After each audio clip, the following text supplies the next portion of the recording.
নমস্কার বন্ধুরা, আমি সঞ্জয় সরকার আর আপনারা দেখছেন আমার চ্যানেল সঞ্জয় সরকার অফিসিয়াল ব্লগ।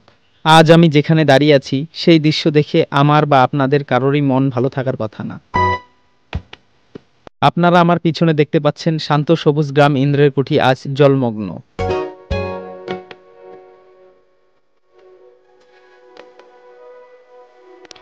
এ যেন এক আতঙ্কের ছবি।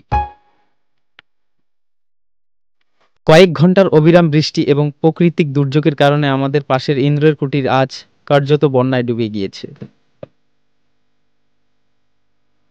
চোখের সামনে দেখলে জলের তলায় চলে যাচ্ছে গ্রাম, ভেসে যাচ্ছে ফসল জমি, রাস্তার চিহ্ন নেই।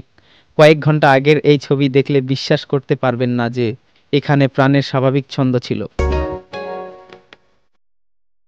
গ্রামের বহু বাড়িঘর জলের নিচে, রাস্তাঘাট সব ক্ষতিগ্রস্ত।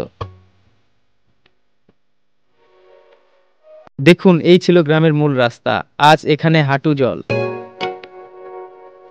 আজ আমরা এই ভিডিওতে জানার চেষ্টা করব কেন হলো এই ভয়াবহ বন্যা, কোথা থেকে এলো এই বিপুল জল নদীর বুকে, আর আমাদের ইন্দ্রের কুঠির মানুষ আজ কিসের সম্মুখীন। চলুন আমরা এই সম্পূর্ণ বিষয়টি গভীরে গিয়ে বোঝার চেষ্টা করি। এই বন্যার প্রধান কারণ দুটি, প্রাকৃতিক এবং মানব বৈশিষ্ট্য। প্রথমত, এই অঞ্চলে গত কয়েক ঘন্টা ধরে অস্বাভাবিক বৃষ্টি হয়েছে।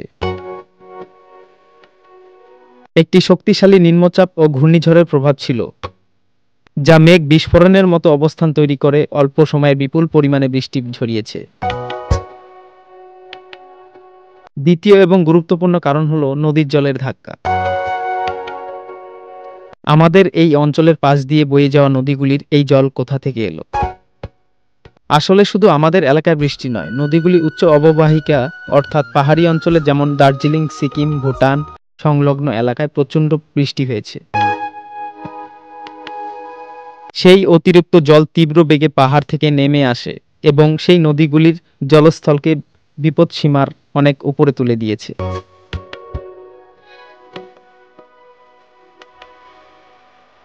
এবার আসি মানব সৃষ্টি বা অন্য কারণগুলিতে।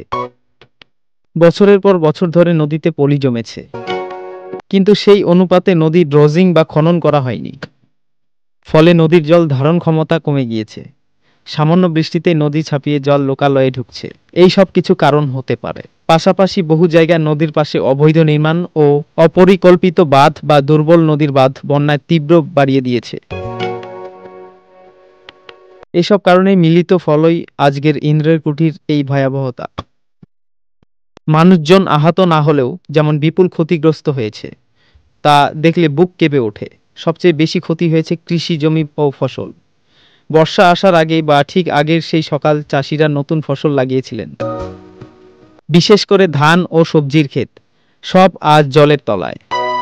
কৃষকদের মাথার ওপর যেন আকাশ ভেঙে পড়েছে। বছরের পর বছর ধরে কড়া পরিশ্রম, ফসল তুলে 2 পয়সা রোজগারের স্বপ্ন সব বন্যায় ভেসে গেল। কৃষির পাশাপাশি গ্রামের বাড়িঘরে মারাত্মক ক্ষতি হয়েছে। বিশেষ করে মাটির কাঁচা বাড়িগুলি জলের তলায় ভেঙে পড়েছে বা ক্ষতিগ্রস্ত হয়েছে। অনেকেই সামান্য জাত জিনিসপত্র বাঁচাতে পেরেছেন, তাই নিয়ে আশ্রয় নিয়েছেন ত্রাণ শিবিরে বা উঁচু জায়গায়। বহু পরিবার আজ আশ্রয়হীন। দেখুন, এই রাস্তাটি আমাদের ইন্দ্রের কুঠির পাশের গ্রামের সঙ্গে সংযুক্ত করত, কিন্তু এখন পুরোটাই জলমগ্ন। এর ফলে যোগাযোগ ব্যবস্থা সম্পূর্ণ বিচ্ছিন্ন। জলের তলে বহু জায়গায় রাস্তা ভেঙে পড়েছে, কালভার্ট ক্ষতিগ্রস্ত হয়েছে। ত্রাণ পৌঁছানো এবং পরিস্থিতি স্বাভাবিক করার জন্য কাজে এটি বড় বাধা। তাদের কথা শুনলে বুঝতে পারবেন তাদের জীবন আজ কতটা কঠিন। এই মুহূর্তে গ্রামের মানুষজন চরম সংকটের মধ্যে আছেন। গ্রামবাসীর কথা, প্রশাসন পরিস্থিতি নিয়ন্ত্রণের জন্য আসেনি। এই পরিস্থিতিতে আমাদের সবাইকে একে অপরের পাশে দাঁড়াতে হবে। এই প্রাকৃতিক দুর্যোগ আমাদের চোখ আঙুল দিয়ে দেখিয়ে দিল যে প্রকৃতির সাথে ভারসাম্য বজায় রেখে চলতে হবে। পরিবেশের পরিবর্তন, অতিরিক্ত বৃষ্টিপাত এবং নদীর নাব্যতা কমে যাওয়ার মতো সমস্যাগুলি আজকের এই বিপর্যয়ের মূল কারণ।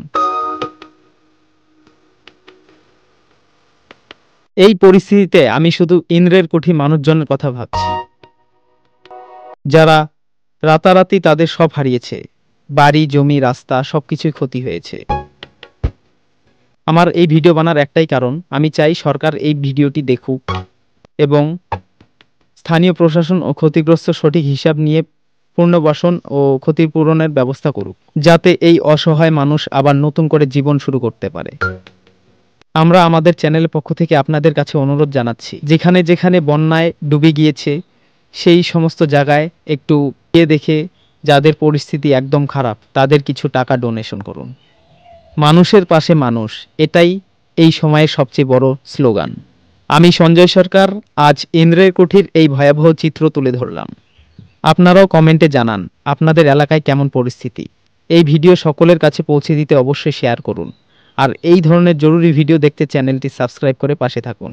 ভালো থাকবেন, সুস্থ থাকবেন এবং প্রকৃতির প্রতি সচেতন থাকবেন। নমস্কার।